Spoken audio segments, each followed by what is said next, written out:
Chérie FM. Le point sur l'actualité à Bordeaux et dans la région avec Christophe Leroy.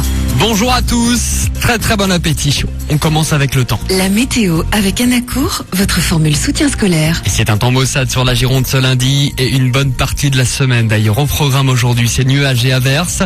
Quelques rares éclaircies dans l'après-midi.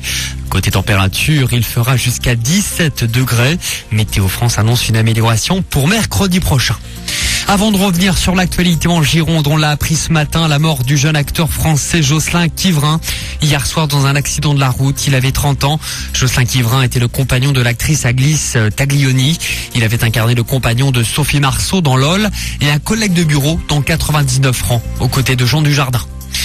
L'actualité en Gironde et la grève continue dans une dizaine de cliniques privées en France, notamment à Bordeaux. Les gynécologues n'assurent plus les naissances depuis samedi dans les cliniques de Bordeaux-Nord et celles de Lormont.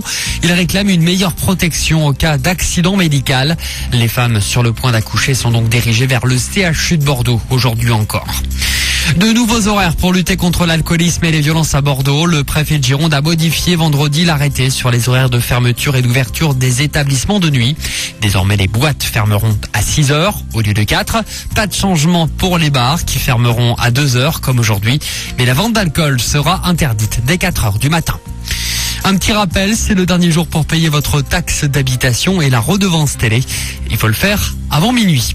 Et puis la prime de Noël sera versée en décembre aux bénéficiaires du RSA et aux chômeurs en fin de droit. Son montant 152,45 € pour une personne seule, 228,67 € pour un foyer de 2 personnes. Faut-il interdire la fessée? C'est ce que préconise une députée UMP qui va déposer une proposition de loi en ce sens. Edwige Gentil rappelle que 18 États d'Europe ont interdit la fessée et autres châtiments corporels, mais rien ne garantit que sa proposition de loi soit débattue en séance publique à l'Assemblée. Clap de fin hier soir du 20e Festival international du film d'histoire de Pessac. Le festival a attribué son prix du jury officiel au film Vincere de l'italien Marco Bellocchio.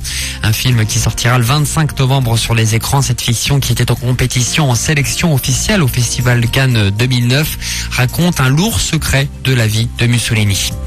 La voile et la transat Jacques Vabre, tout se passe bien pour le Médocain. La Loup Rouquayrol, 3e du classement multicoque dans cette course entre le Havre et le Costa Rica. Enfin football, la liste des 22 joueurs en équipe de France dévoilée avant le match retour contre l'Air mercredi, match qualificatif pour le Mondial 2010.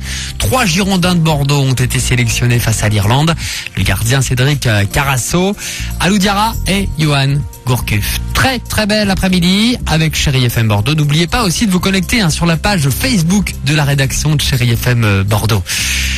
À très vite.